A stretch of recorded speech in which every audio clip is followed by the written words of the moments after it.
রোজা থাকাকালীন নখ বা চুল কাটা যাবে কিনা, রক্ত বের হলে রোজা হবে কিনা, রোজা অবস্থায় ঘুমালে রোজার কি কোনো সমস্যা হয়? অনেকে বলে থাকেন এতে নাকি রোজা হালকা হয়ে যায়। রোজা অবস্থায় মিসওয়াক করতে গিয়ে যদি দাঁত থেকে রক্ত বের হয় তাহলে কি রোজার কোনো সমস্যা হবে? মোবাইল অ্যাপসের মাধ্যমে ইফতার ও সাহরির টাইম দেখে কি সাহরি ও ইফতার করা যাবে? জাকাতের টাকা দিয়ে কি এতিমখানা ইফতার বিতরণ করা যাবে? নামাজের মধ্যে খারাপ কিছু মনে করলে করণীয় কি? আমার বাবা শারীরিক অসুস্থতার জন্য রোজা রাখতে পারেন না, সেজন্য আমি কি করতে পারি? নামাজের সময় কি মহিলাদের পায়ের পাতা ঢাকা আবশ্যক? রোজা রাখা অবস্থায় কি রক্তদান করা যাবে? সৌসেদ্দা দিতে ভুলে গেলে করণীয় কি? আমার দোকানে 3 লক্ষ টাকার মাল আছে, টাকার কি জাকাত দিতে হবে? রোজা রেখে যদি পুরুষ ডাক্তারকে শরীরের অঙ্গ দেখাতে বাধ্য হই তবে কি রোজা হবে? ব্যাংকে জমা টাকার উপর কি জাকাত দিতে হবে? জামাতে নামাজ পড়ার সময় যদি ইমামের পেছনে দাঁড়ানো অবস্থায় আমার কোনো ভুল হয় তাহলে করণীয় কি? নুরুজ্জামান সনি আপনি লিখেছেন, রোজা অবস্থা মিসওয়াক করতে গিয়ে যদি দাঁত থেকে রক্ত বের হয় তাহলে কি রোজার কোনো সমস্যা হবে? না, রোজার কোনো সমস্যা হবে না। তবে মিসওয়াক যদি করতে চান আর মিসওয়াক করতে গিয়ে যদি আপনার দাঁত থেকে রক্ত বের হয়ে যায় তাহলে আপনি থুতু ফেলে দিবেন এবং থুতুগুলো গিলবেন না। এগুলো আপনার কাজ এবং দায়িত্ব। এটুকু যদি আপনি করেন তাহলে ইনশাআল্লাহ বিইذনিল্লাহ আপনার এর কারণে রোজার কোনো ক্ষতি হবে না। শাহিদুল ইসলাম আপনি লিখেছেন, রোজা রাখা অবস্থায় কি রক্তদান করা যাবে? যাবে।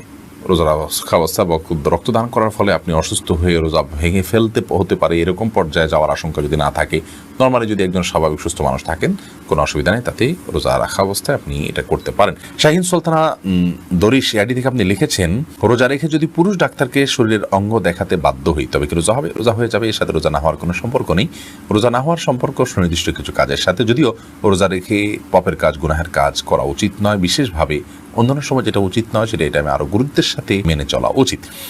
অতএব রোজা রেখে পরপুরুষের ডাক্তারকে দেখাতে যদি আপনি বাধ্য হন, ওই রোগের যদি মহিলা কোনো ডাক্তার না থাকে তাহলে যতটুকু দেখানোর প্রয়োজন হয় ততটুকু যদি দেখান, এ কারণে রোজার কোনো ক্ষতি হবে না ইনশাআল্লাহ তাআলা। জাকাতের টাকা দিয়ে কি এতিমখানা ইফতার বিতরণ করা যাবে? যদি যাদেরকে আপনি ইফতার দিচ্ছেন তারা যদি জাকাতের হকদার হয় তাহলে সেক্ষেত্রে তাদের ইফতারির আইটেমের অভাব আছে আপনি জানলে জাকাতের টাকা দিয়ে সেটা আপনি কিনে দিতে পারেন।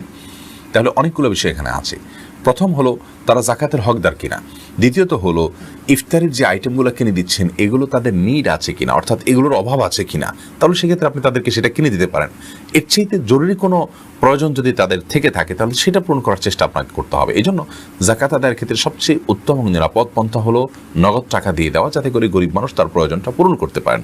এতিম বাচ্চার কোনটা বেশি প্রয়োজন, কোনটার বেশি নিড, সেটা যদি আপনি জানেন তাহলে সেক্ষেত্রে সেই নিডটা আপনি ফিল আপ করার চেষ্টা অবশ্যই করতে পারেন। সেই নিডটা ফিল আপ করলে ইনশাআল্লাহ বিইذনিল্লাহ আপনি আল্লাহ তাআলার কাছে আজর পাবেন অপুরন্ত। রাজ্জাক সিরাজ আপনি লিখেছেন, আমার দোকানে 3 লক্ষ টাকার মাল আছে, টাকার কি জাকাত দিতে হবে? জি ভাই, এটাকে জাকাত দিতে হবে। বছরে একবার আপনি স্টক মিলাবেন, স্টক মিলিয়ে আপনি সেই স্টকের আপনার বিক্রয় মূল্য কি, এটার ভ্যালু কত আছে সেটা ধরে সেটার জাকাত আপনি হিসেব করে দিবেন। মাসুম আহমেদ আপনি লিখেছেন, দেনমোহর বেশি দিয়ে বিয়ে করেছি, আমার সবটুকু দেওয়ার মতো অবস্থানে এখন কি করতে পারি? স্ত্রীর কাছ থেকেই বোঝাপড়া করে মাপ চেয়ে নেবেন, অথবা দীর্ঘমেয়াদে সেটা আদায় করার জন্য কোনো একটা প্ল্যান করবেন যে কিছু কিছু করে দিয়ে যাতে করে আদায় হয়ে যায়, সে চেষ্টা আপনাকে করতে হবে। শামিমা ইসলাম শক্তি আপনি লিখেছেন, আমার বাবা শারীরিক অসুস্থতার জন্য রোজা রাখতে পারেন না, সেজন্য আমি কি করতে পারি? আপনার বাবা যদি শারীরিক অসুস্থতার কারণে রোজা রাখতে না পারেন তাহলে দেখতে হবে তার অসুস্থতার লেভেলটা কি ধরনের অসুস্থতা। যদি অসুস্থতাটা এই পর্যায়ের হয় যে তিনি আর এই অসুস্থতা থেকে আরোগ্য লাভ করার আশা খুব একটা করা যায় না, খুবই ক্ষীণ, এরকম যদি হয় তিনি আর অসুস্থ হবেন না এমনটি মনে হয়, বার্ধক্যজনিত অসুস্থতা যেমন আছে, তাহলে সেক্ষেত্রে তিনি রোজা রাখার ব্যাপারে অপারগ হলে, রোজা রাখার কোনো ক্ষমতা না রাখলে তিনি মারা যেতে পারেন, রোগ অনেক বেড়ে যেতে পারে, এরকম হয়, তাহলে সেক্ষেত্রে তার পক্ষ থেকে ফিদিয়া দিবেন। ওয়ালাল্লাযীনা ইউতিকুনাহু ফিদিয়া, আল্লাহ বলেছেন যারা রোজা রাখতে পারেন তাদের পক্ষ থেকে ফিদিয়া দিবেন। এই ফিদিয়াটা হলো আপনার ঠিক ফিতরা সমপরিমাণ, এক একটা রোজার জন্য এক একটা ফিতরা, 30টা রোজার জন্য 30টা ফিতরা আপনি গরিব মানুষকে খাদ্য দিয়ে দিবেন, তাতে ইনশাআল্লাহ আপনার বাবার যে রোজার দায় সেটা থেকে তিনি মুক্ত হবেন। আর যদি অসুস্থতা এই পর্যায়ের হয় যে অসুস্থতা সুস্থ হতে পারে, সেই সম্ভাবনা আছে, তাহলে অপেক্ষা করবেন, সুস্থ হওয়ার পর তিনি রাখবেন, না রাখতে পারলে তখন সেই ক্ষেত্রে ফিদিয়া দিবেন। সম্রাট শাহজাহান এর থেকে আপনি লিখেছেন, ব্যাংকে জমা টাকার উপর কি জাকাত দিতে হবে? ব্যাংকে যে টাকা আছে সেই জমা টাকার উপরে জাকাত আমাদেরকে দিতে হবে, যেহেতু সেই টাকাটা একরকম আমাদের হাতে থাকার মধ্যে যে কোনো সময় আমরা তুলতে পারি, বছর পূর্ণ হয়ে সেটা জাকাত অবশ্যই দিতে হবে এবং কাউন্ট করতে হবে। ওবায়েদ এআইডি থেকে আপনি লিখেছেন, জামাতে নামাজ পড়ার সময় যদি ইমামের পেছনে দাঁড়ানো অবস্থায় আমার কোনো ভুল হয় তাহলে করণীয় কি? ইমামের পেছনে যদি আপনার ভুল হয়, দেখতে হবে ভুলটা কি ধরনের ভুল। যদি ফরজ তরক হয়ে থাকে তাহলে আপনার সেটি আবার আদায় করতে হবে, পুনরায় সেই নামাজ রাকাত আবার পড়তে হবে, কারণ হলো ফরজ তরক হলে সেটি রিকভার করার কোনো সুযোগ নেই। ধরুন আপনি রুকুই করলেন না, রাকাতটা চলে গেল, সিজদাই করলেন না, রাকাতটা মিস হয়ে গেল, তাহলে তো ফরজ তরক হয়ে গেল, বিধায় আপনার নামাজ হবে না, এটা আবার পড়তে হবে রাকাত। আর যদি ইমামের পেছনে কোনো ওয়াজিব আপনার ছুটে যায়, তাহলে এই ক্ষেত্রে নর্মালি সুজদা দেওয়ার কথা, কিন্তু ইমামের পেছনে থাকার কারণে আপনার সুজদা বর্তাবে না, বরং ইমামকে আপনি অনুসরণ করবেন, ফলো করবেন। আর যদি সুন্নাত ছুটে যায় তাহলে তার সুজদার বিষয় নাই, নামাজ হয়ে যাবে। মোহাম্মদ হাসান আপনি লিখেছেন, মোবাইল অ্যাপসের মাধ্যমে ইফতার ও সাহরির টাইম দেখে কি সাহরি ও ইফতার করা যাবে? কারণ অনেক সময় মসজিদে আজান দিলেই তবে ইফতার করা হয়, অথচ ইফতারের টাইম আর আজানের টাইমের সাথে মিল থাকে না। মোবাইল অ্যাপসের মাধ্যমে ইফতার এবং সাহরির যে টাইম, এই টাইম দেখে আপনি ইফতার এবং সাহরি করতে পারেন। মুশকিল হলো যে সব অ্যাপগুলোতে সঠিক তথ্য আছে কি না এটি কিন্তু নিশ্চিত করে বলা কঠিন। এজন্য আপনাকে সেটা যাচাই করে নিতে হবে যে এই অ্যাপে দেওয়া তথ্য এবং যে টাইম আছে সেই টাইম শিডিউলটা ঠিক আছে কিনা। যদি ঠিক থাকে তাহলে সেটাকে আপনি ফলো করতে পারেন।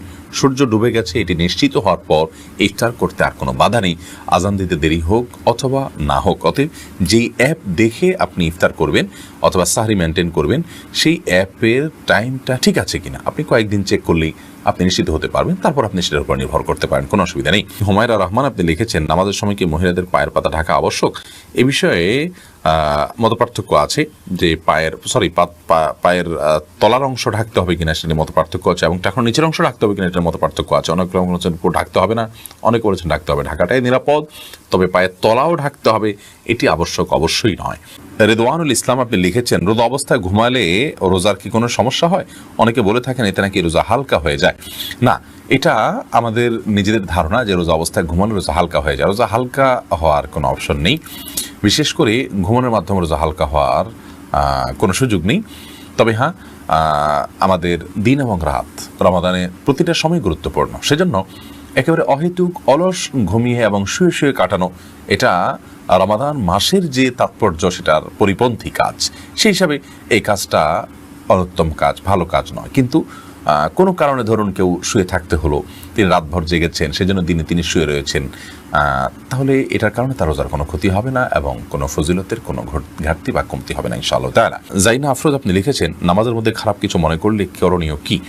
নামাজের মধ্যে যদি কেউ খারাপ কিছু যদি কারোর মনে পড়ে, তাহলে সেক্ষেত্রে সাথে সাথে মনটাকে ফেরত নিয়ে আসবেন, এটাই মূল করণীয়, এবং ইনশাআল্লাহর মাধ্যমে আল্লাহ তাআলা মাফ করবেন। মাসুমা আক্তার আপনি লিখেছেন, সুজদা দিতে ভুলে গেলে করণীয় কি? যখন স্মরণ আসবে তখন দিয়ে দিবেন। আর যদি আপনি সালাত শেষ করে অন্যদিকে হাঁটা চলা করছেন, তারপরে মনে হয়েছে, তাহলে সেক্ষেত্রে আপনি আবার সে নামাজ পড়বেন। সিঙ্গার মাসুদ জ্যাকসন এই আইডি থেকে আপনি লিখেছেন, রোজা থাকাকালীন নখ বা চুল কাটা যাবে কিনা, রক্ত বের হলে রোজা হবে কিনা? চুল বা নখ কাটা যাবে এবং রক্ত বের হলে রোজা হবে, কোনো অসুবিধা নেই। রক্ত যদি অনেক বেশি বের হয় শরীর থেকে, যে দুর্বল হয়ে গেছেন আপনার, যার ফলে রোজা আপনি কন্টিনিউ করতে পারছেন না, সেটা তো আরেক বিষয়। এমনিতে রক্ত বের হলে বা রক্ত নিলেন সিরিঞ্জ দিয়ে কোনো প্রয়োজনে, তো এর কারণে কোনো রোজা ভঙ্গ হবে না, নখ বা চুল কাটার কারণেও রোজা ভঙ্গ হবে না।